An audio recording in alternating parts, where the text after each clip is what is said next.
islam onda hiku mosri daru a kometi ga himmi gara yiga nenkini yatimin Allah bari Allah sallam ati islamin kabe ga mbazu islamin kansu kede islamin kabe yatimin wono iwo surondi kata islamin kabe ga mbazu islamin kansu kede islamin kabe yatimin ngadi karun kongo surondi kata ati qari ikero yatimi qorondana oso kundu arjanna di jaga serindo nagan ati galla fariru yatimin qorondana ikedo ken kama arjanna di oso kundu ibra yatimin ni koy adam mare mem pawa ganda karana to nani ama baleaw anya yugo yow anya yagare yow kiya to ni yatimi kibrenga la gara mun honi wani na sondi kenda na haqqan sigindi na pinne arjanna mun honi wani ken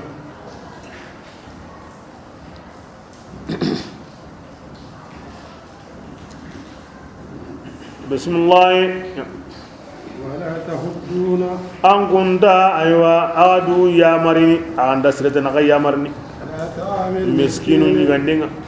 allah hindinan ko na kina gai agama kini ati aralo e an kunda awa ay me miskinu ngono awa mare munya awa suruni agan ta suruni da agan ta me ya marna kan don surida kebrenga lo on ta ondo daron ta wani min haysade ke agani kenyana bismillah wa taakuluna turada ankum wa awqi yigana yigaya yiga mo be qotingani na suiga limunun taqendo yarun taqe awa suigana inda limunun qallen kinan aru yarun qalle awan qallen yigana angi qallen yigana angen ti daron tawo anti logon tawo awa kini logon tawo ni wa maken daron tawo ni ni khama kinya bismillah angumu naburen kanunu ya kenga benni mosrede akanu mo wuraga maga aganta ga duro sere kapa hoodi akanu mo wuraga maga awa mundu mo kon suri allumu alla dawo ke mundu mo amalu alla dawo ke mundu mo akanu mo buru hara ga yimiran daga musakam bakadi jango sertan kin hubbu jamman kama kin dabari khara miskinum bakan sigindi amma ki wande qinga ana yetimum bakan sigindi na burenga luwanda mo alla gatanna mundu mo be agatanna yiga mo be kalla kum mo buru khara kun to kono khara mo sirenya dabari iza dukkatil ardu jabrenga birambe nangun liga na sarallandinga bira kebe yang kaman pinu ngandari ado malikanu ngari sappa halle ihai gari ke kodanga jahannama imme aw tanyere wunu qarabi way malika so tanyere aw qarabi so tanyere wunu malika ma ke kodanga yawma idin ke kodanga an kaman likoda malikanu likoda jahannama likoda ke koda sirinin musimine aywa kebren nga simma kena mani surunada sirin kahirin ngandai ana mani surunada ki ko tanga waji ne kena mani surunada sirin simmina nan waji dunadi yere yimbella to honu anda kun dabari annalla to atinto honu aw arjana tinto honu anda kun dabara natinto ara honu jati sa to ma kunya kun payni to kun tayne anna ken dabari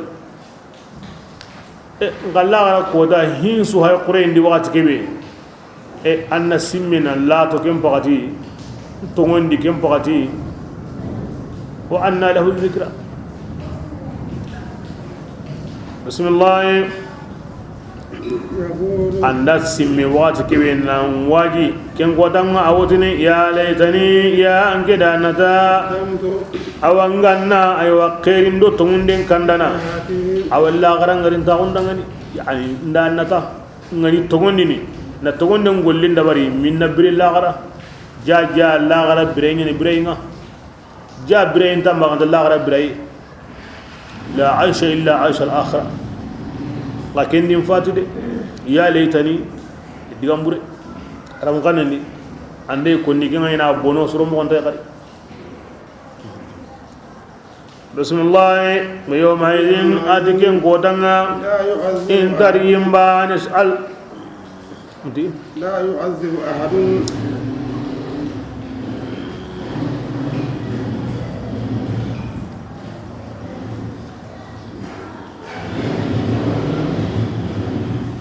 yimbane sunta yangan katandini awa imenga yimbane yani ken kodanga yimbane sunta imen yangan katana azabahu alla yangan katam momme kahiringa yimbane sunta imen yangan katana alla yangan katam momme kahiringa lagara alla wo himbe yana kahiringa ay yangan katana naram ta kimme yana itananga dunadi يا سوى دور أجرا كوني أجرا كو قلب بريكيب إن بطش ربك لسديد الله قلنا مودي قل شغال كمية ما نبانا غيبار نوينا مسوقي نو كم ندادي بسم الله ولا يوثق أحد إن دا يمباني سوسيتني أيوة أنك يا من الله جو كتان سيتني مقبل الله سيتي مقبل كتان دانا كاهرينا ay iranta sere sitini gam odi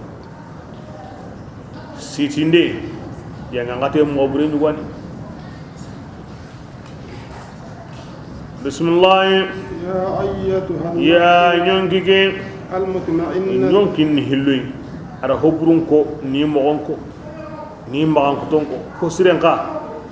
ken kara wakati iwotina dangani ya nyongi ma hawun dege nyongi be ga sait Allah ni bani iwotini kenda kara wakati nga kusaga mullin sage katan kamanga andungan tegani te baraje nga alla dungan tenga ma khana kebirenga la gara kota iwotina dangani anken nallo nge komun jamanni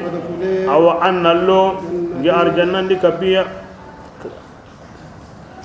kinna khairan buganga idkhuli fi ibadi ambane كمين أنا سيدتي بانه خيرين وبكا كن لتعيس نقيرين بوي نيونكين غندارو كن نيونكين كمان ورنو دي دور على يغلقين واخوني وجوه يومئذ عاملة ناصبة يغلق مي يغلق أكمني يرقى على سهين نيونكو نيونكين كمان يهيني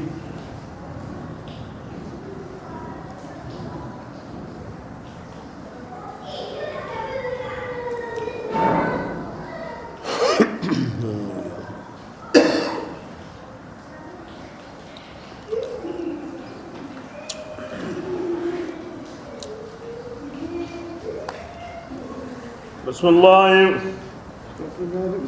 الرحمن الرحيم لا أقسم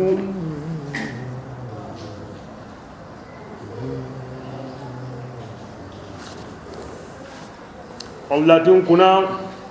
بهذا البلد كدبي كاهر نغاتي مغبي كمبدي كان دبي مكة دبي كنا تمكة وأنت كنين جابوين أنك معلمين أنك ني ديغاندي ناني awati gedebe kidun kunati maka yimme mawlamini debe ko diganan kenda anna qonnun ga jadi ambani lengi qotani di nga kota wornin kunati debe ke yimme worni debe ke diganan kenda ke balle makka horomantenni hadi kahira gondi al-jahiliya Allah ya ko Allah faranda gilli aga wono gila amade gina kota wornin kunati maka yimme worni debe ke ngona nyankandi yere na digandanda anna qonnun ga jadi anga na wala laqabe kinyini anga ta nyahi anga ri kari andi nyakomi wonni kenyanda akanya ke mo godi bismillah adin kunati aywa saranai kunati awa huqai agara ken sara manuhu maana biman wa walidin wa man walada kunati koni sarana adam koni asara honga adibako kini kone hillandinga ken ga jabu laqad khalaqna al-insana ogo tagandi adamare men nonenga كبد tampiye di de kunati adama dire munga kunen jabu oda adamare mun taga odo adama yimme ori taga tampiye di de alla nya halle non kunati makka yimme nanti ira digandi alla farende wornanya a kunati adama yimme dire munga ti adama remme ira taga tampiye di de tebdanga tumain koni adama remme koni ma waranyo kulandi de duna dire antanya aya banendi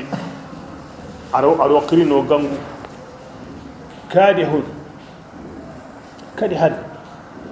anni tampane tampiya ila rabbik mangaran kama nyimi kebrenga famulaqihi ando ken tampiyo gemme kindi ara gollen tagandi hillu ginda ngara tumma ngollen dabari dunari la ranna tummi arna kenyoda angara tampiye ngollen dabari agembe tampiye tukki tampiye ya laytani qaddamtu li hayati kem pagati akamanna tinda nata haringa ngarin ta ngollen dabarni minna ngari lagara dari duna la yan tadi atampilli har bandak man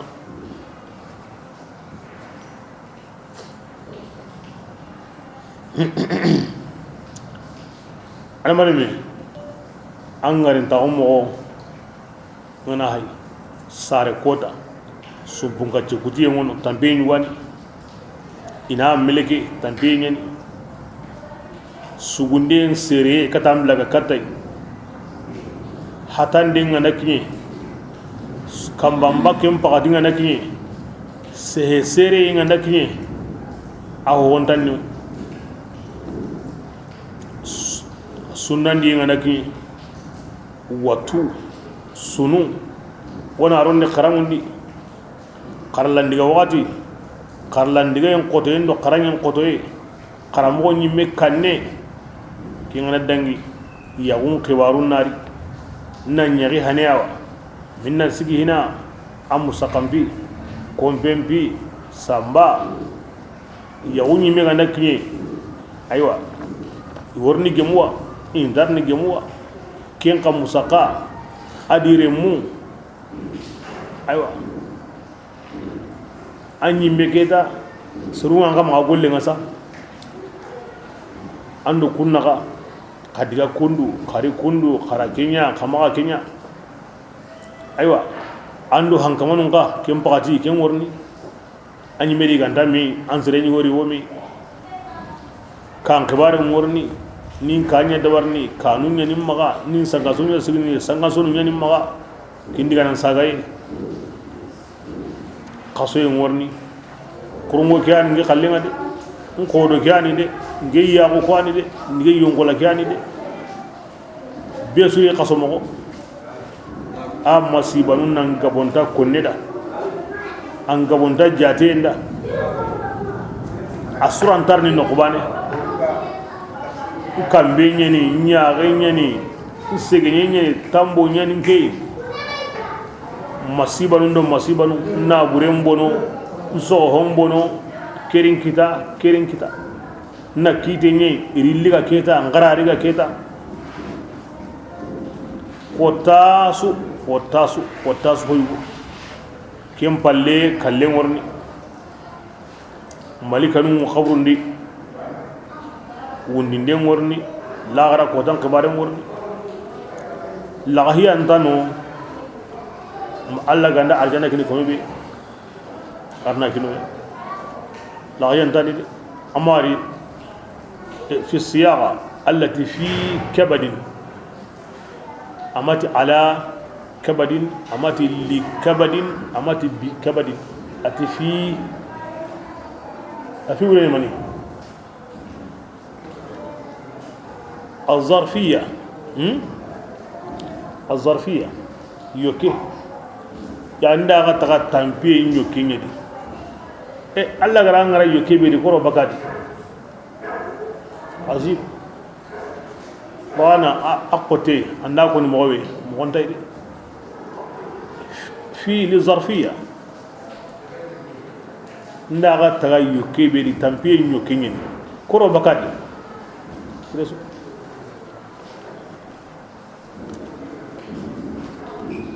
ida Allah fara yimo to Allah ra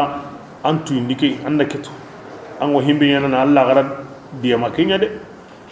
kenyen la haya nga ayeni ngar ndax mbala ku degewa maga simma ya antakita maga mu bismillah ibrenga an kembe tagi kidi Allah ti kunati an bawai nan dira an taga tambenya harsa akenga gigini wa nan di yambane suranta lani ke aken simma horantiya a hora wayde Allah be gara taga killa way yaqulu aken ko me bureke wotini ngega awan halakitu malan ngera na buren bononni na bure be gabengani Allah faran konna wondi islam ma konna wondi ke kama makka ayanga kenyedi nga aw konni sire suda imbera golle burenya na buren gabello Allah faran konna wondi na bure be agabenni de a koma nganda yingen ka huma me na tindi me kama na nyatti henga lakin lubadu aw ke konni haranta kanna ke uranta har yawo bismillah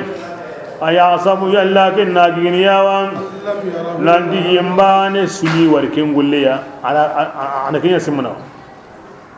Allah watu agara himbe bonundi Allah watu agara himbe nya amma ati woki konni amma wasu tiki kina Allah butundina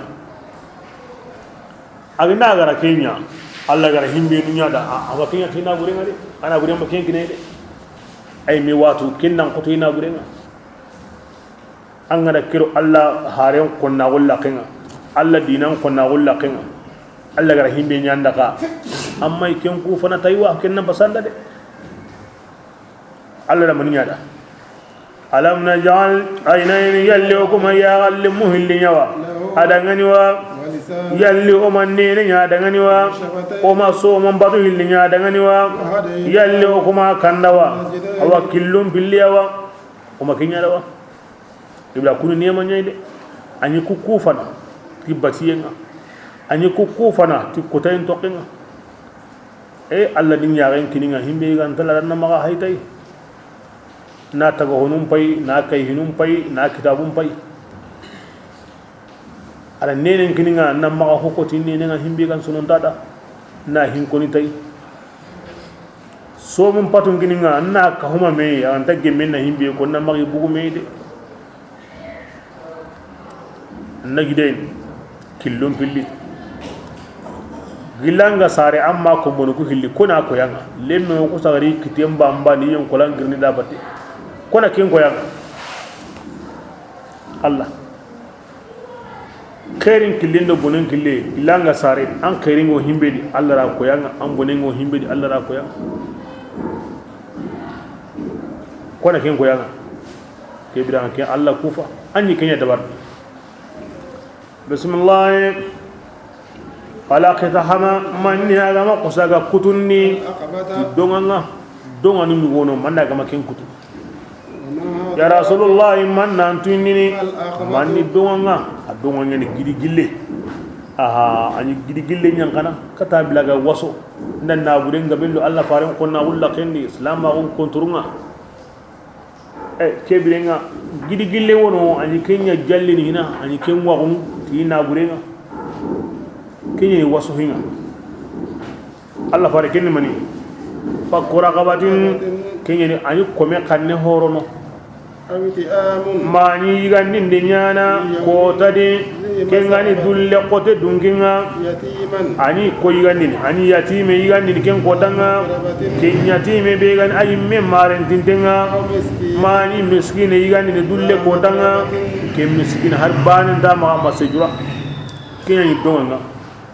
kome ganda kome kanne horo anga islaminga anda islam anda komo kanne horo Allah farinti kome ke suhu sugawai Allah wa min porno anyi me yimedi hatta al farja bil farji hali munon kati kibra kay do ani hoere nyana himbe ga kanne porno baka yimbe kenni donga ngoya kenni anda ko bi gille waxu ani dullun de nyigandini yatime dullun de ani me amare meni de lemenda Allah ma anda katin soni anda yamari en dabari lagara kota kinan kesindi miskine bi har banin da ma masajura ari kurukurunya bondi lengi na kori sejura na kutenzo bondi kinyi gandi kini donga iketelli jubandi har gurba entare na honko bo ni juban yilla sejura bana baka ho ndama da kinyi gandi angana kenya kendi anda giri lewa nka ثم كان للترتيب الذكري كم بانين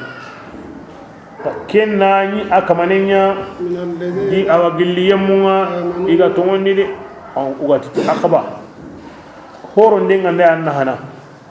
ايغا ندين غاندي ان هنا انا ني ان اسلامي يقال كم بالله غرن هانتا دي ان كهري مان غاندي قولي دونادي ان هانكتنا ganna dunan han kita ado Allah garana ha anani antumun ti Allah wa tawasaw anani ghairan mi wasi ti sabariyen arani iran mi wasi awatihinna wa kuna shatinu ngade anda kun han kita anani an islamiya bani anani ago me walla sabariyen kamma gawli ngenta dungene ke maka sigi kenya nga kenta nyani nge angende kenya ko ni surunda himbe ge masiban ko nanda an kamane kuntan na lagara wa tawasaw bis al marhama na me wasti hinenga binne taga honwa suro taga honunda ana kenya ko ni meda na me wara nyunkiran ko ta on kamma surun ta on bala on kamma da khari kitakili tungunden balle wona me wasi ti sabari wona me wasi ti hinenga ta hono khairin so kudi ani mena nya anda surun wasitai bismillah ulaika atikum mangu to surun kuya to wonni taydun kono kwani taydun kono wallahi ara kota kuwa kayti mo gemme itayenga كنا يباني هاجي يسرو بسم الله والذين غيم مبينوا كونغا كافراغو حريندا كومون بورو حري غندام مسكينو نيغاندي حريندا يتيمنو نيغاندي حري كونغا نكينيا كون كون لاغرا هم كونتيغي اصحاب المشابه كونين نوغين دون كونو غادي يمبيو نوغي دون كونو كاما كين يمبي abire dengi yade nira akke sunno gondi na gengiya li azbillah bismillahir rahmanir rahim allati kunati aywa kiyenga ana hinu nira konni ke suradi basa iwo alla la ni yen koyni alla ni yaqore iwa banina on koyni ti kamane ganga wa ku honuga inna hannan qora adamare mundi adu adamare magundi Allah be gara kukino e non hatay kendi Allah bayna wo ken Allah la ni wona kentu kunati aywa kienga adi qurayensu allati kunati qasunga andatu ki birambe kienga ala kemunyana qason kien kanu bane qason qura kemunyana awa anna gani bangi tamundu siko tamundu natu wan nahari ikunati akirai birakebe aganda wurugi na qurem bangandi kira shamsun ni kiyenjati an nahar kin mukiyindi ikunati wuronga birakebe anda nokunum kuhuti bitenga ikunati kamunga ikunati kamanenga kengara aywa kamun daga ikunati munyenga ikunati kamanenga agara munyenga bay ikunati nyonkinunga ado kamanembe agara nyonki agara nyorondi itagandendi agara nyonkin tuindi aywa usu ibono kilunga وتقواها na tindi imoti kilunga serbure laga kebe taga bonenda alla nan tindi bono mogonga kutay mogo hayye mogo jene mogo kari kuti mogo namima mogo wataqwaha agara kumebi kataga na sondi anan tuwa jundi alla kanu mogonga an bati mogo an khairi nyangem mogo an suronda mogo anan gotonde kullun muyassarun lima khuliqa lahu taga hokesu alla garan taga kebira de ana kinyin nuni nanda bismillah قد أفلح من aywa ku qonani nunkinga ngati wallahi kome qoninda taqen kita زكاها alla ga awa ken kome ga kata nyunkin senundi ni baka junubundi de وقد خاب من ikuna kome ka awa gike durago دساها agara nyunkin buru tu kutayillo tenga de waja ku hillani na yanki baka kutayillo tendi ada mirunda nyagunta gundi ken kamane a titisara ngama serebi khagara buru adi dada na tinta ure dada al kutayillo tenda mirenda nyagunta hinu akamane qad khaba angi kendura bismillah كذبت ade samudran gondi hare saliu garangudu na sabunya ifsirin dinni إذ ezibirenya انبعث أشقاها isuho galama jige ken kusaga kenyangunni kata nyugo minga na bura atona qaddar وقال رسول الله Allah hare saliu di samudran gondangani ati ken Allah nyugo nanye qarato no ngade adi min kota qarito mede qarato no ngade فكذبوا غير صالح garangudu ila nyugo meke bora فدمدم ربهم kenganya ikama mpaiga aywa gurujanni ikama بذنبه ti junubunga ara gurujanni ke ara logondi de ara nyorondi ara subbonondi na bono mo gon kasurondi mo siri bo ma to halle ada suguruja ولا يخاف ni ya subiri kama atan kama manya ga kannade عقباها alla garunga de nan dinga na ke sunya manilli ni nya kuni hoy wonta ke halle de imma ni sage kite ngade ara kantar nu linga de ay anta kana kinga aw kitini antanya na ho sabuda atle mudin anta kana wure na to himbe na wanya na turinda nan tay me alu wada kinyana ayana ta go hon turni بسم الله الرحمن الرحيم الرحيم والليل الذين كناتي ورونga إذا يغشى bira kebe wuronga nda kufariti bitenga kamundo munyen naga asuhina والنهار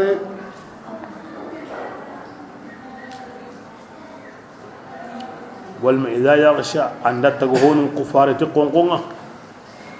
wurondi wati go kene anga wari kanga no gabe kengade kem pakati newono allogo agawa wati newono kahi qore bismillah والنهار konati kiyenga إذا تجلى bila kebiya ganda bange ti qurayinga konso qurayin arango kompendi ango qurayinda wakati وما ikonati aywa yemenga خلق kenye mega taganni yugon nonenga الأنثى adu yagaren nonenga walma wama ikonati honga himbe gara yugon do yagaren taga إن سعيكم o hawa adama ado ma hawa walma yugon su adu yagaren su ke kune su jawni mani adama dem an gongollenga لشتى gollun sankinten gollun tabana de kunati wurondo kiyenga parce que wurondo kiye golle sunya na kinyadi anga manya kiyena anga wurondi wuron bite kiyen quraye kona golle nyana yugondo yare kebire kunati yugondo yare taganda nan kunen jawonni mani an ko adama dem gollun tabana de ho gollin arjanna da tibatiyenga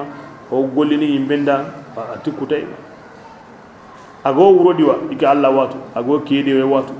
yi wora nyawa i watu i garra nyawa i watu gollum tabana an kundi adamare mun nan bana gollum wan tabana ta go ngo bana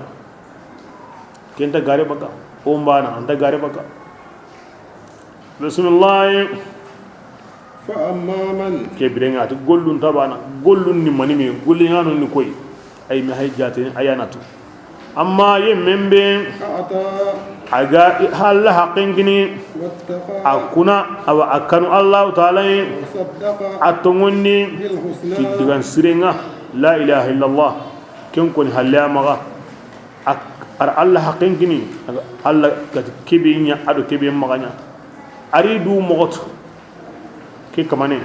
فسنيسره kebidenga mo garan ne undi kille kini kenga يسرا magaru kanendi kinni minni arjanna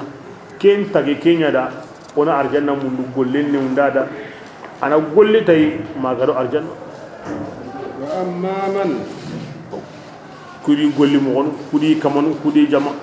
amma yemme mera بخل aga kutungana ko Allah haqqinga واستغنى akari Allah barajenni وكذب agaran kutu بالحسنى digan sirkeya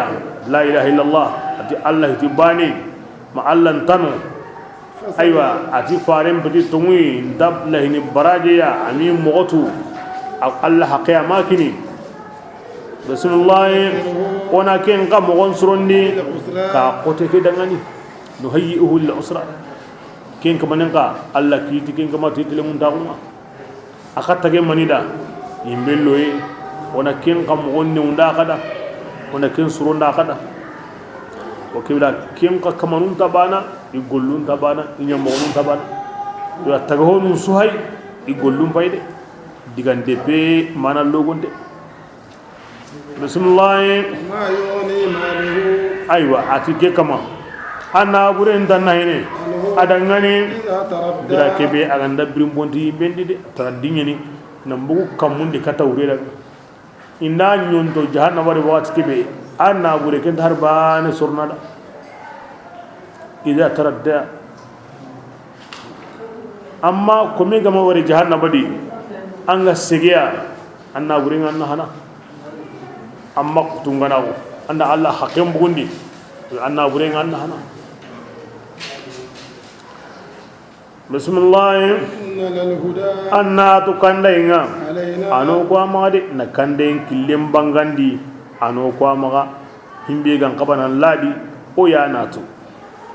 وإن للآخرة anna to la garakanga o ko Allah ya ano ko Allah ya dangani arduna kansu kebrenga duna no ya hoy la garona ya hoy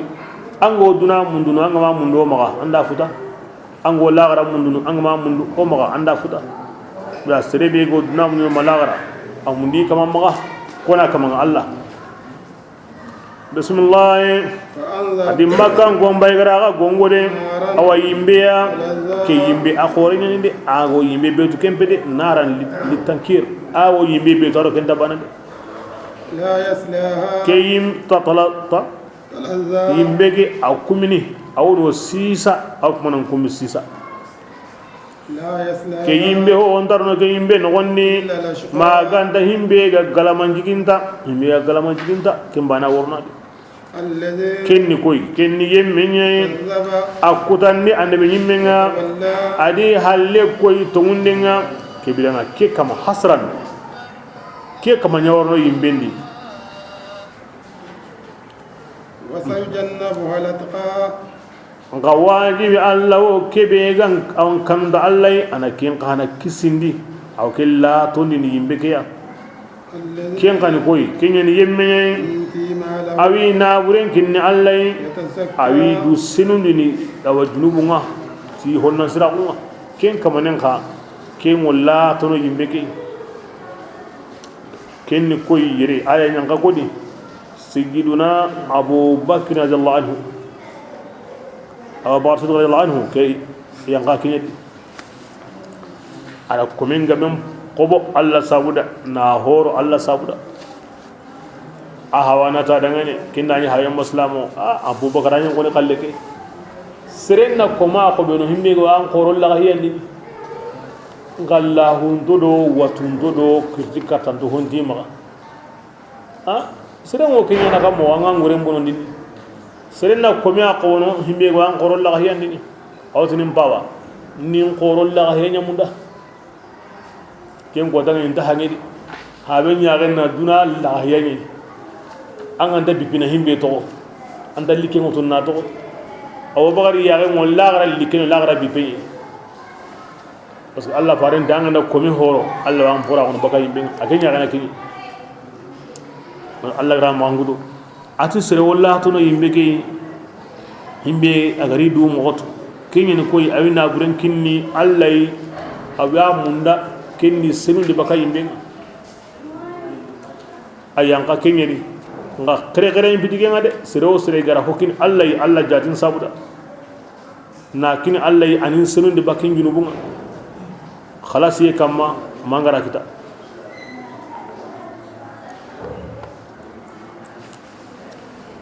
makango ngali dini basirangara ho nya ho konni abubakar ga kinya na kundu awa onda ido komi be ya ana khobo haro ganda jongo me hilloko ana kinya ana ware an kotra woni no mine hoy wonno ni no hoy wono gonda ya gate kibir Allah farna hoy waso no rabbitin sero ngena kamo angara honya yu hokoni Allah da kun qajabi bismillah ati amanya gilli ne mabaniya yimbane sudangani kenga o awa abubakar nindini iga watu wana tigenga nanda wanya na hoy wa sabuda kinga do Allah farna atilla Allah farin bani he komentano abubakar ga wanya na kenda nanti iwi tuwarum dun ken komen maka antana illa butaga wajhi rabbi anta nyana maganta ikama njati munduye ananyana kimba ne asabuda akama qoren koni ananyana kimba ne asabuda nandi Allah farin ni musu la Allah farin hannanya kin sabuda ai ani musu bunu Allah yi awayna Allah ya sabuda la sirenta gollini sireda nanti ani musu anin tuga ay Allah farna abubakar kallin ni kembanga Allah hayra abubakar itiqadin koda makan ko ana nyana hoy wonni anyi ni do mena ganya mo Allah ajabun kin kembe awangina Allah jatinya sauda bismillah wala sawan awajibi awarni dungi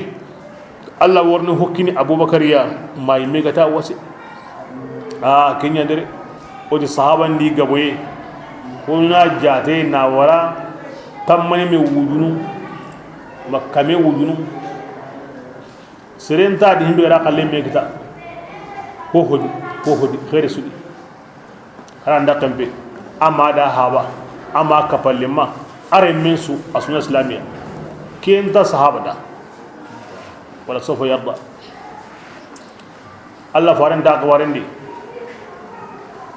abubakar Allah go himbe kinne sigina jibril aw qasobani na kampini abubakar arjanna gandi antanya mana kuna kem paket wala sofa yarda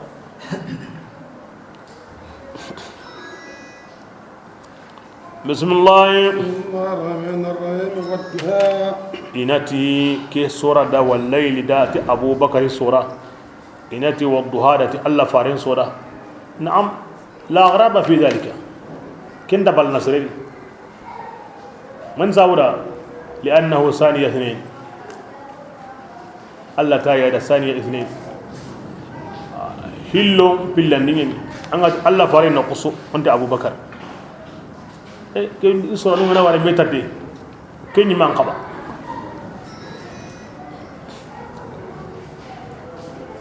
كوننا يكهما مي من يسرا بالي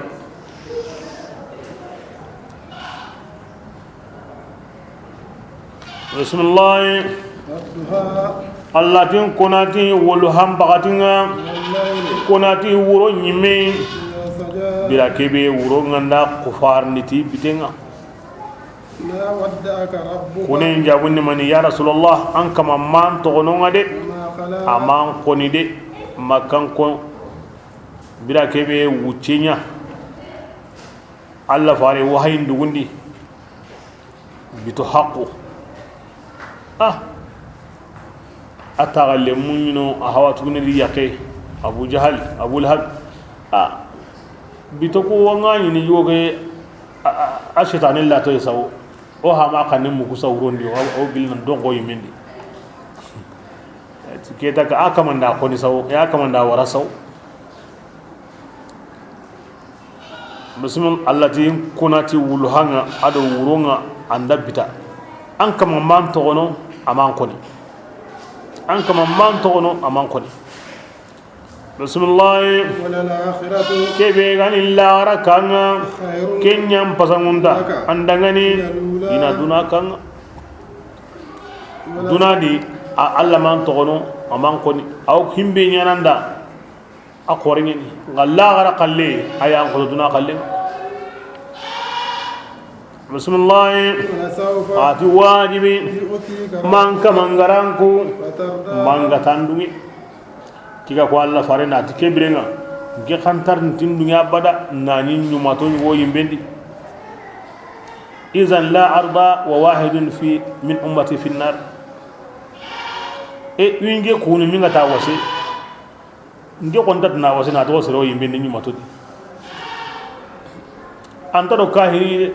ayi kense hen ko ni alla magani ni inta ya hene kahiri maga antaro ke awro kutana nyamo mo awdo kini koni ki hara sirini daiman akin ummati nyumatono amati yimi abada ayimi abadan amako hari lagara kota aga koto ande be nyimundo qifaru o ha bando kismani do qonu asuti nyime dindu mo to lengi atimani ummati bida kebe aya ngari ngornanku himbe ga ma Allah garanta ma duna di ngornanku manga ta wase atin tarita wase abada na nyindu matu bano yimmedi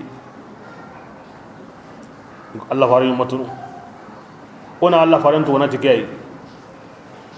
kebe di ngari ta kun sunyoda aworni la gara sunyoda hari sisa at alamisan su tenengin su gollungo koyniya indani himbe qallen suro in Allah tiga indani himbe qallen muso inata Allah nya hamma ona hayde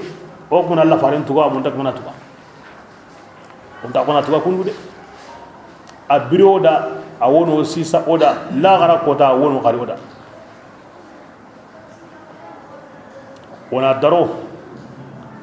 ona qanun aga tona himbe nya ona nya tona himbe to ona to ona ma sallenga wonda kamma o gande kundu mo ganta kundu yimi watu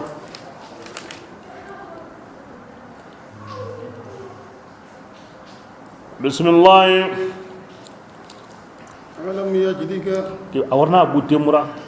an akamanda togono akamanda koni ara wututa ina man togono man koni wa lagara himbe ga wanda an basu yire ngornan kul kuyi mangata wase kinda wasa gede katte kore kaman kalle yalli an kama manyi an gani yatime wa aman kahu yatime ngo mo be beswatu amma saram pa wajodi nga yalli haban tanya ko kota anda wari makawa amma wari akisma sigada habatu ne sigada ken sugo aya kalli sigada ken sugo asawal li sigada ke alla ganda ko mebe to ko ganta nyana de bismillah ya aw an kamandani ammai ke shari'atu aran kanda katatu wa alla bayna wa antaro ke ngade wahayi lina to alla farango batinya an ganta kamane bitan ke batunu wahayi li alla fare fi hira'in aw hira'i girin kum ngedi aw batin ngasaligin kiteni ke sumendo sallem mo onni ke jakando hijum mo onni ke ammai ketu Allah banina go ay gilli Allah gati alaysu rabbikum qalu bala hari Allah kum wono an min yimu yaqifaru kuma mu nginga illa magi Allah farenga tag honu ikana nginga ali wa ko karama Allah wajhahu ike hakare mo kendi Allah gati alaysu rabbikum ngehta kama ngawa o sugati yaho ali yuti kima mungai kinya sawun awuti amasu du borida asare makka kenna ni bori batu ye fi wajiha awi tamundo hilosi kisagumu wotina gilla mayi mega sibitay ama makka taswir ni borinda anda la muru aw bartina do daranta ke sawre karrama allah wajhahu sahaba bi allah garaya alla qendaro ama sujudu borinda abane na wuce man sabuda ama mungu e allah da kenye ko munda nanya ande min munda allah faare nyam mungu kin allah abane na hunga allah ni yenga la anna samun to mugu ado allah faare ko num wada hasidinu ta allah faare nyimi ta allah de samun de nyanyi ara tuni de mani de qur'ana yani kebirenga ora sumbana ago himbetu o gana watu ya subhanallah ya subhanallah daima da kun gollenge mun tanyani nanti odo allah faare nan bada hasamun ta ko sunta da dinan toyi ina so bay de ina so bay imenu bi gara nyana qaso ina minna isehela ra kenga ina go la ra kenga ina minna sireyero allah farin bakai ina so bay mo osri an kana yi qisan gabe ngono himbe go hotana ko ni himbe gaiti o kona ko mo be me tuni yendo samuye himbe ro hikanda bana ay me gati ngatun aga wari mo be tahana tahilla ke masalan gabe ngono on tatni o ken giloni ona nya ikunyi me go kande ado samme be ona kin Allah rani amma shari'an kutu fahada aran kanda kata kuntu awu ngamai Allah tu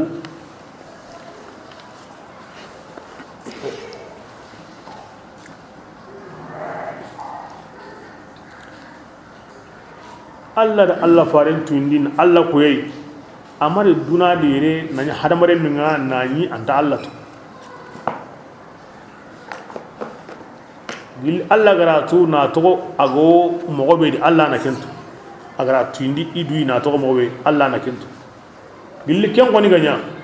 Allah farin ko ni masamu Allah ide yani amma tu ti idui de ay Allah na Allah farin tundi idui ngara kenya wakati be kem bido qur'ana yanga wakati ngade kem bidare halle aw haten dunari kem bido ken ngade ay kenya nan danga Allah illa gari Allah farin tuindi idui kem pakati ke birenga Allah farin masamu Allah ko mun na kenya ko agara tu wakati be adin kiran kingara tu wakati be untaban bismillah ووجدك kebirenga Allah ranyi عائلا korinteya فأغنى aran karin di baka honsuma anda hokkita himbe ga wanga sana ay meti banna pitin nyokin ga benni banna nyen himbe ga kari nyonkin kari nga kin serebe ya to wani banna ke diga men tabille nyayde milliard na nyama anga ma wasetan galenga gori bana gumen kalle angot nanga baka kitinna koloti baka ma fanka akure ngam ken gori bana gumen a wasantengo ti kallenga am milliard kitio yerne awa walli awan ko monti na ko yanga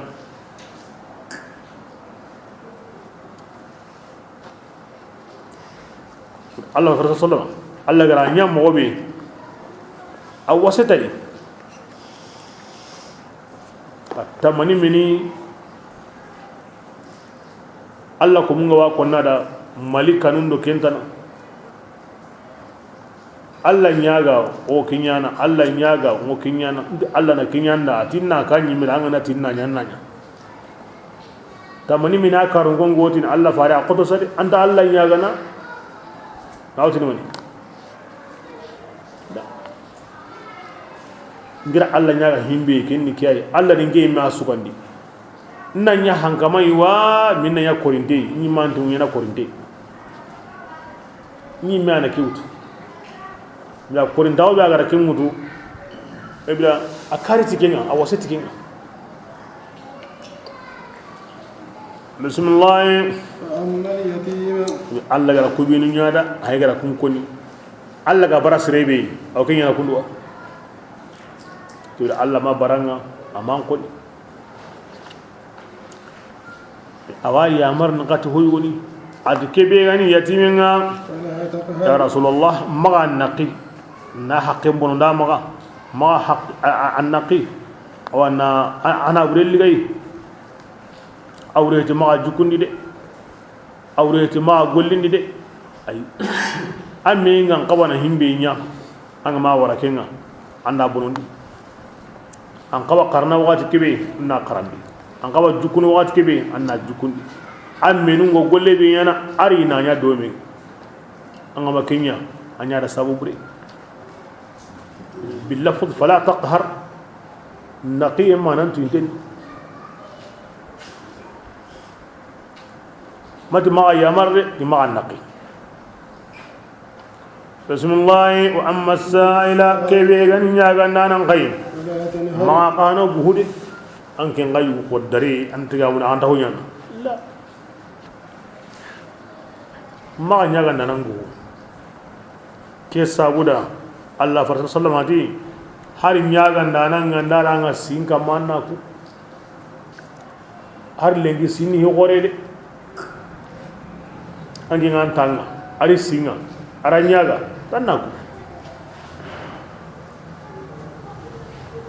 nyaga ndem be gonteni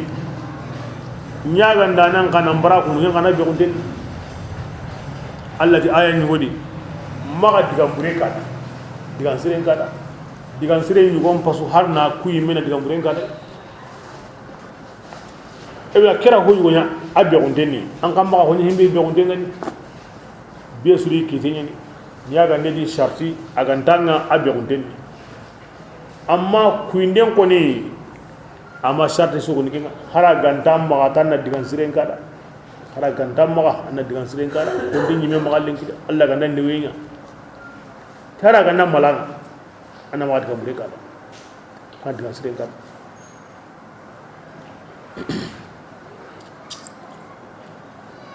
bismillah وأما بنعمة ربك amma ke be gani dawa sehenga tan kaman nemanga حدث annan kibar ni tiken kai Allah gara kebe nyanda ya rasulullah ken ka koni Allah gara khair be nyanda ken koni anyitini nke yani adama remmen su yungumenga wala fakhr adama na wutai na la waringa ho gawno konsrei la gara kota su yinge jonjongure wadi wala fakhr ma ko ti wasoy ay du mo gon konni Allah ne kinin da nan ngani tagandi da nan Allah huwa al-mu'ti wa ana al-qasim awi du konno be kesu Allah ga nema be nyaada idin diga doru Allah ra ke koynya Allah ra ke nyinda ona tu Allah ga nema be nyaada ona tu jaru haro ko mo kutun tabana o kibda kubi hay Allah ko woni ko Allah fari nyaada nga o suna kumenya o su o ma yatimin naqi o ma nyaga nananguhu Allah ga nema be nyoda ona ko الواو قرم وانيون الله بشاراني أكتب من ولا طائف من الله غير النيم أنو بينين دعني إمو أم غنتين دعني أي كتاب عجيب كتاب غوري أواو تنقل كتاب ينجو بامو ناو تقول عقيدنا نللي سناغنا نللي باتينا فحتى المعاملات هكذا الله حوجي الله غير النيم بينين دا arin sondomenya kundu arin tongoni ti Allah ke mogodi natla kuma on ni senna kuma awasu ko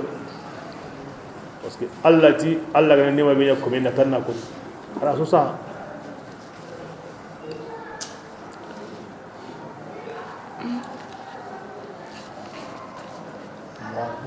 Abu Bakar Siddiq radiyallahu anhu Allah Abu Bakar ku ara daro ati abubakar kallindi ati Allah ta'ala o hunyana da aw dungene tay awalla tondini yimbenga awanyana Allah sabuda wala sofa yarda bira kiwi Allah faren kallen ka ato wan kunu manga dumi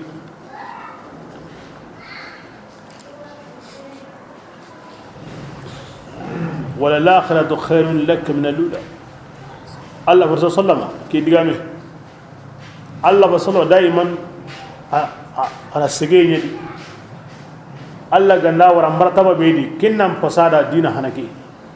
ago sege be yana kem palle kinnam fasada dina hanaki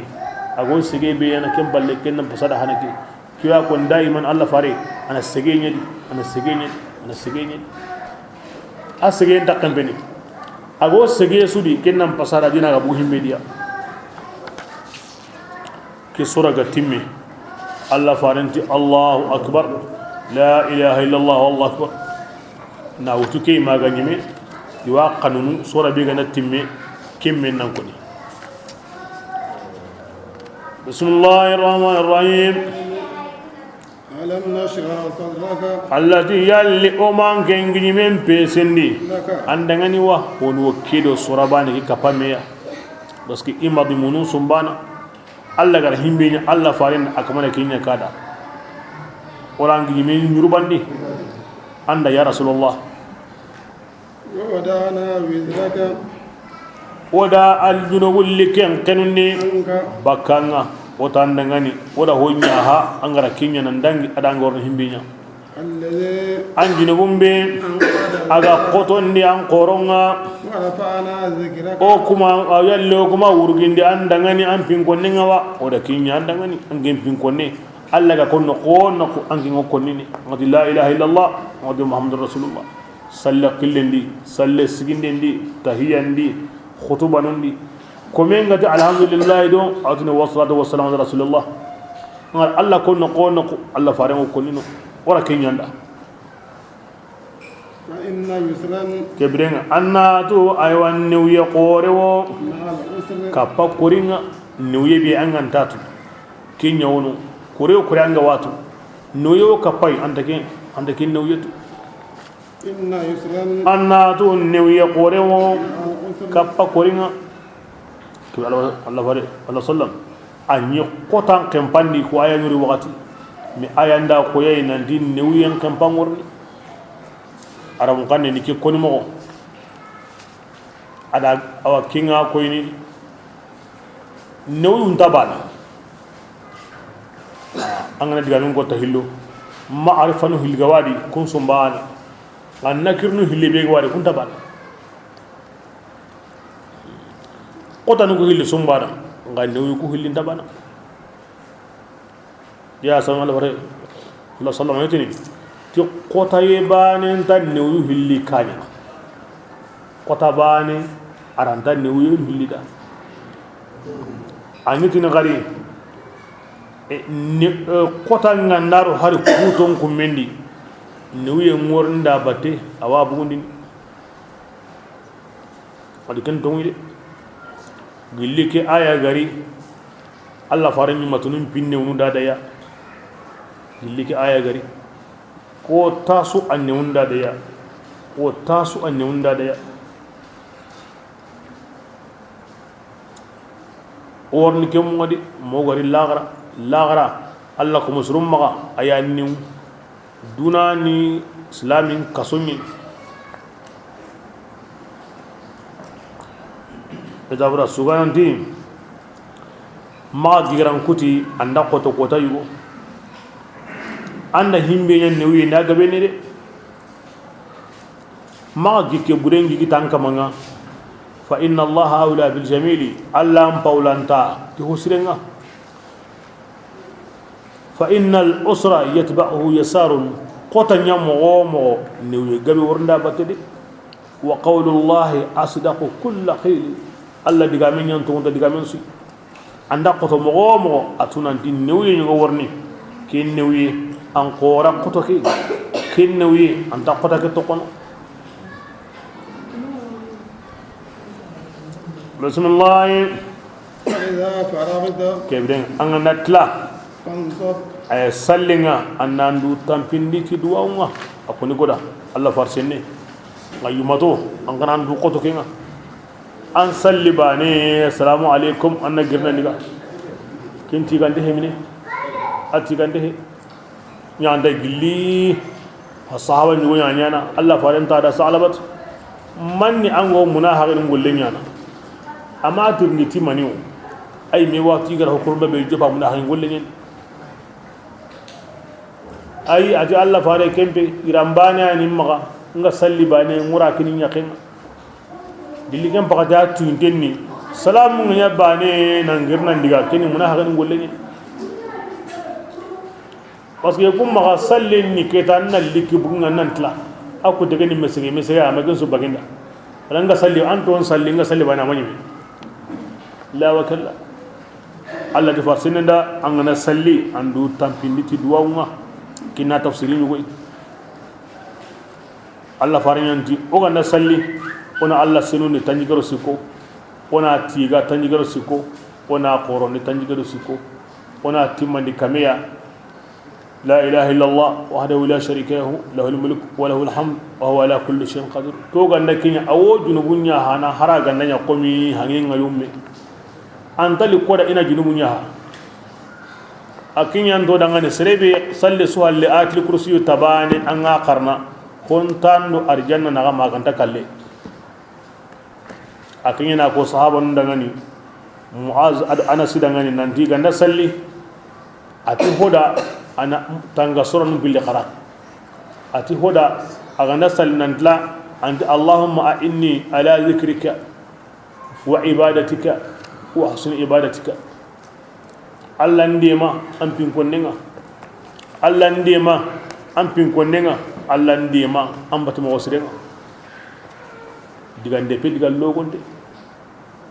a kukusuni mani ya sallim palle ay mi himbe ko ni sallim palle iwono ira khataw kan bangini seren nan di assalamu alaikum baye annan girnan diga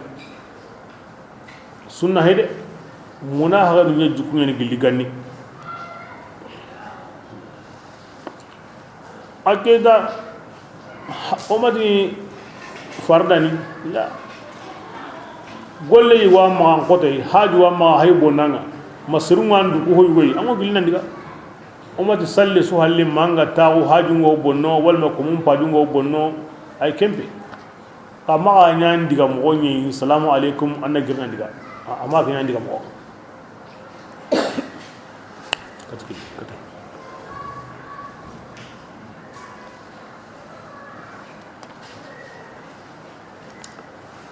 bismillah ke sura annan qani katan kamanga la ruqasa katan kamanga la ilaha illallah wallahu akbar wallahi alhamdu allakum ngonuti alam nashra suraki na saha na yanki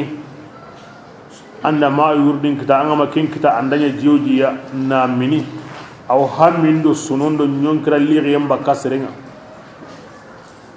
aw sahinaga na mini nga munda Allah ni nya fama nai ani nya tanganda nai aw iwasa na kana mini ken sabuda serebe ganda alam nashra allazimi fardan salli su hal tatamuru karago Allah wonni winya na kamanda warjagendi aw Allah bati mughsirin ne undinanda hammi bende komenga anna arakanu li salli angana tlawat kebe angan jongo ni kimbaka nga anta gunte sinna gundi anna sura ke qara ahrafun paqenga kengo geme kame ado tasiko angana tlango duwa unyana hammi be gawanga andalu Allah da awan duwa unjabi awre baganteni mo gosi nyon kra lire gawanga suno gawanga asa annan to qamini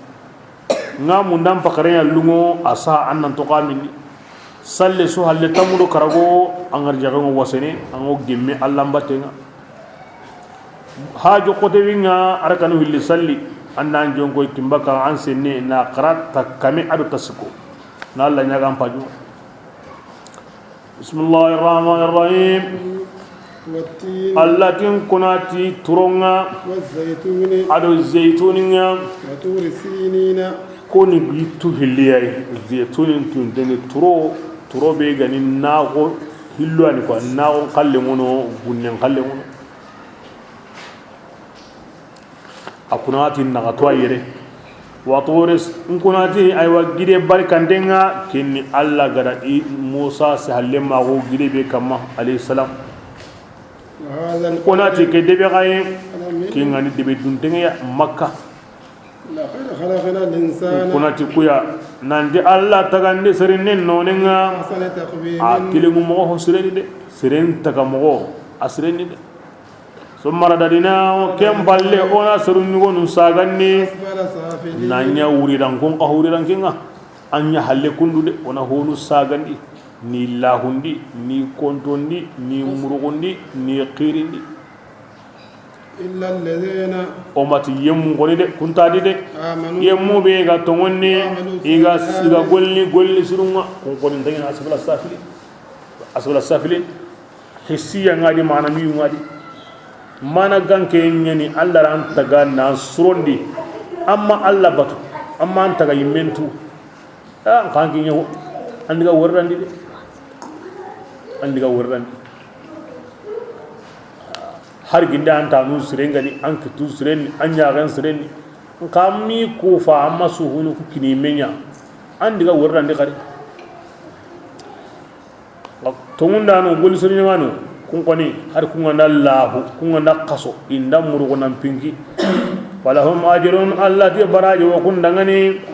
baraji be ganta kutini paska kun ndum Allah sallallahu alaihi wasallam ti komen nganda kinya krisago be ga wan kontundini anya gambana gon golle surunga Allah wa husana anda angani himbe nyana anya gambana gon gondi aywa kedi ogukati nganda qaso wati keni yugoru nya golle wal kendi anda sornande te hinu hidanta nuno angi nyana hidanta nuda ay woni alle mina gon golli an krisago nda an ngaten golli an sahanda an kitayen golli an korenda an anta hoy wakati kebe an tla wakati ken golli an sugla wakati nda kiyan ko kebrenga an anda kirsawo allimnawo an kata sallini an sumunu an kata kebe dabarni an kirsawo kendan kontondai abraje ngi batinde Allah te kulu kitayen pagadanga himbe yana tan kitayenga an anda konto an me sunya wakati nganda kinye Allah abraje Allah batinde parce que an me su gonya anya nyana an ngatunde watindan kontondi hoy way an sandanga nyana anya wakati nganda kinye Allah wakati mantinkinan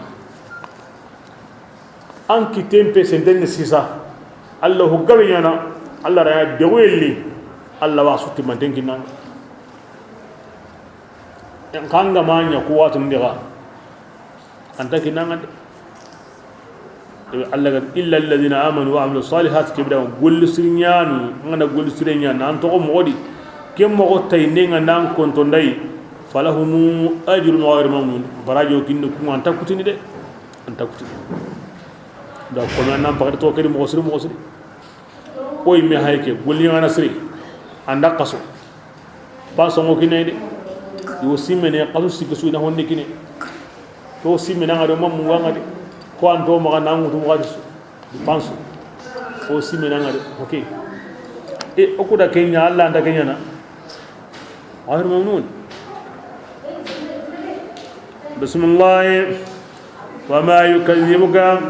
أدسر النكي كاهرك من نانكين كتندين دي كسو كوني هالي أني هالين عدمري من تغمغونتو ناني من تغمغونتو كسو هالي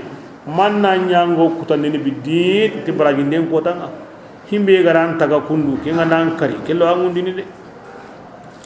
أليس الله يلي الله تعالى من يا سكيتا نوم بطلون دنوا بلا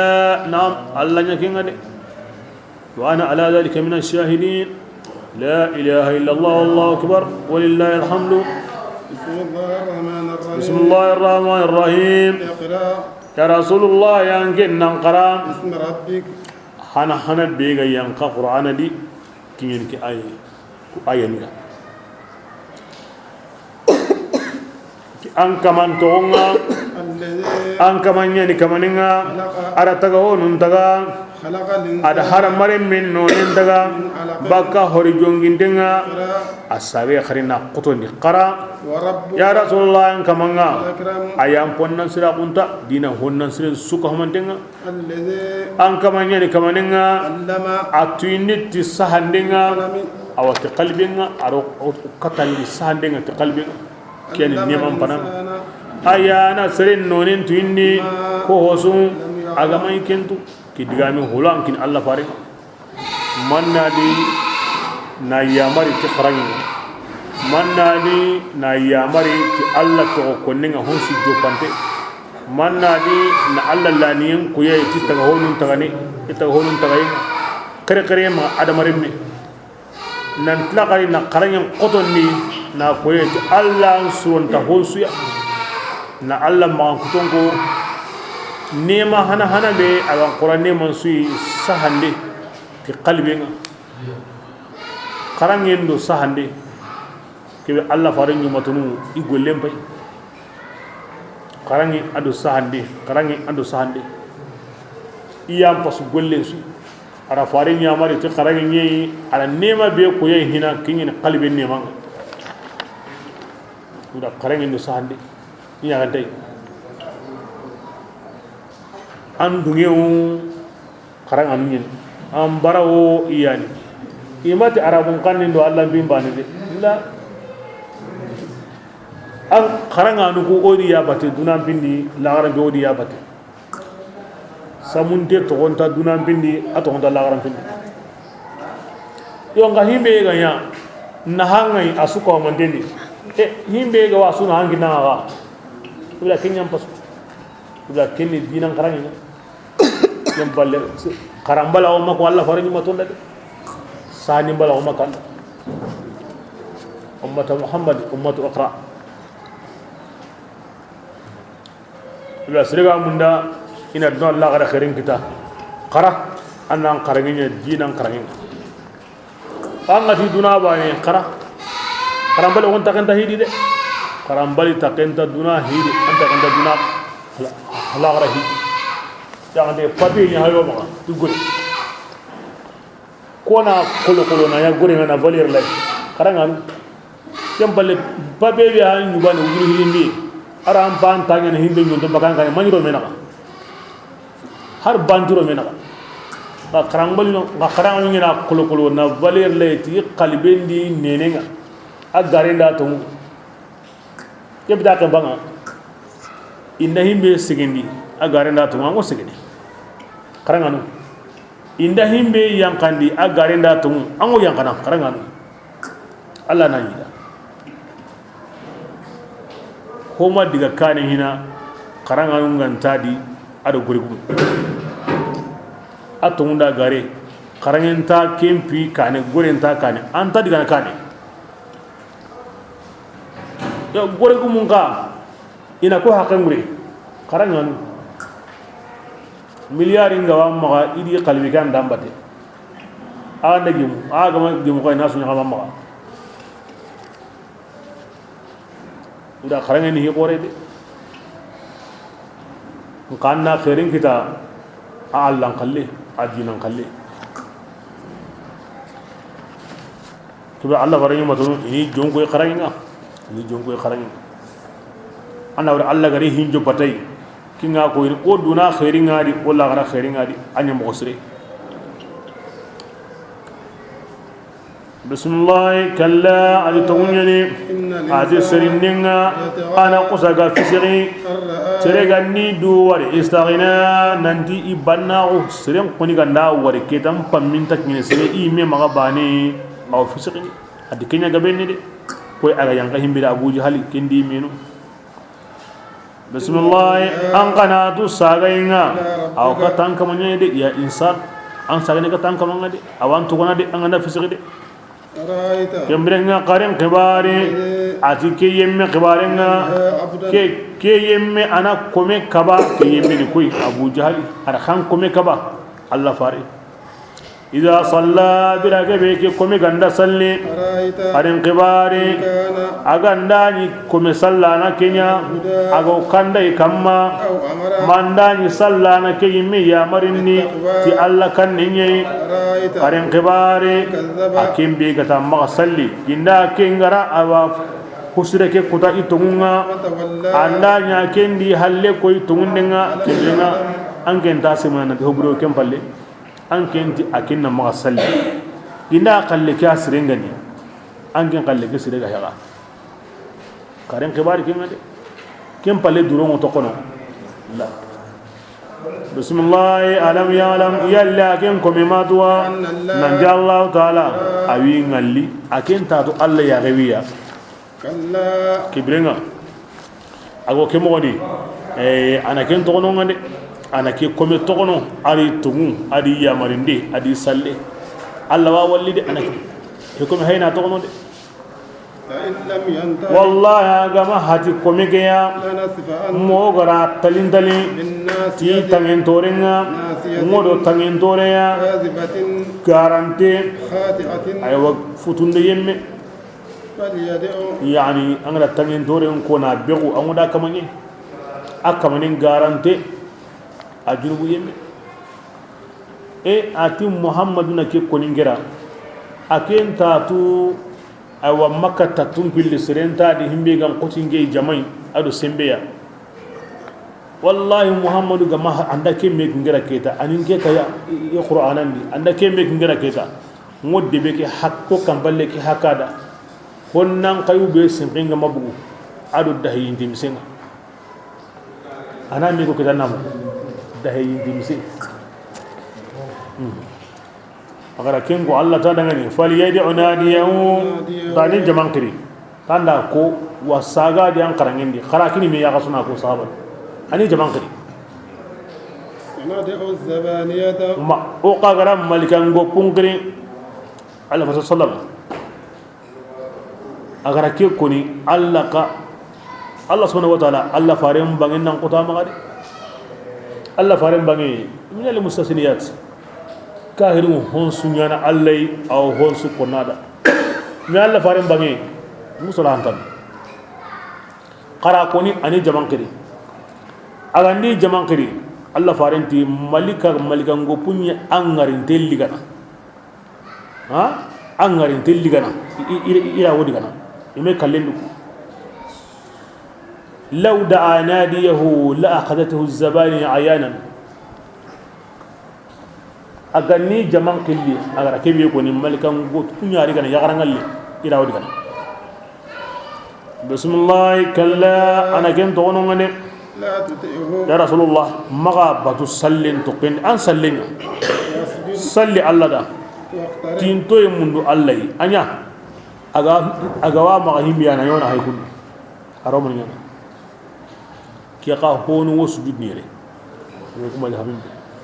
la ilaha illa allah allahu akbar walillahi alhamdu bismillahir rahmanir rahim inna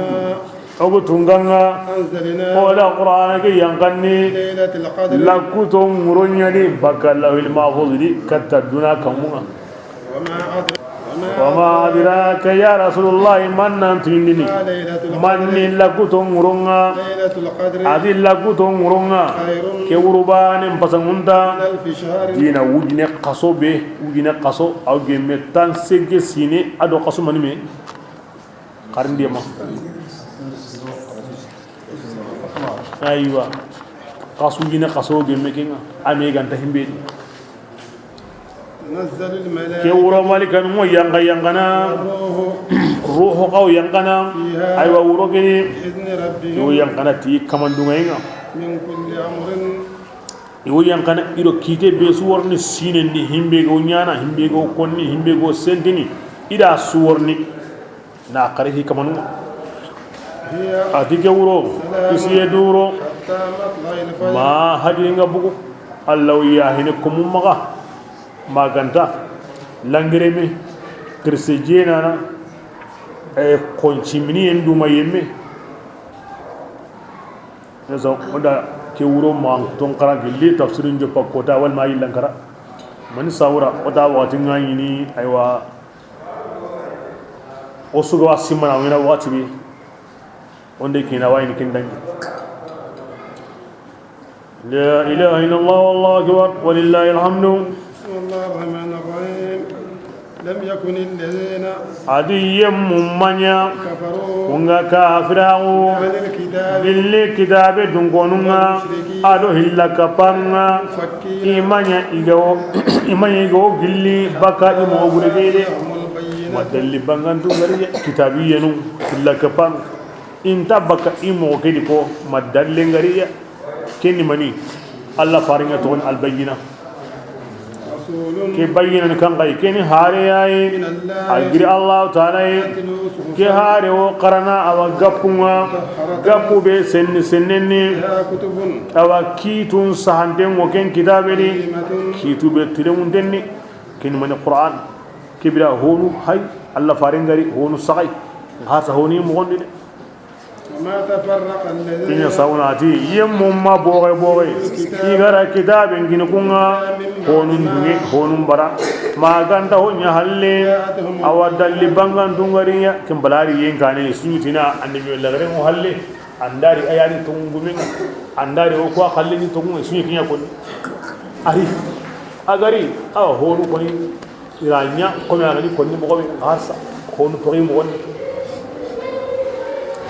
bismillah وما أمروا Allah kati nani imi ya mari tauratandi injilindi إلا maganda imbati Allah abani pe ila ken soki ina bati yang Qur'ani Allah dangani immi le baka dinan sumaga maganda Allah faran kallem bani الصلاة insalli ina jakkan gini atike be hay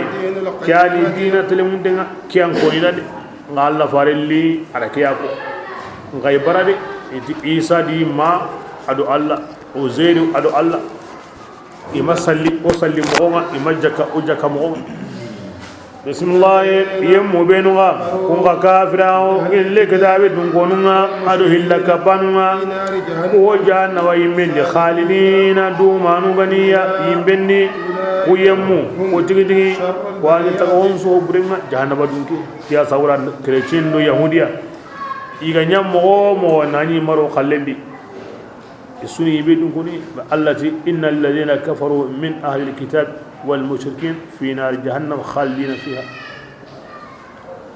himbe ga kida wama umru illa ya abdullah imani bismillah qaymu benu iga tongonni iga golli sirunga atikum ma ngudo siru kontigidi kunyani tagahon suqahu sirenga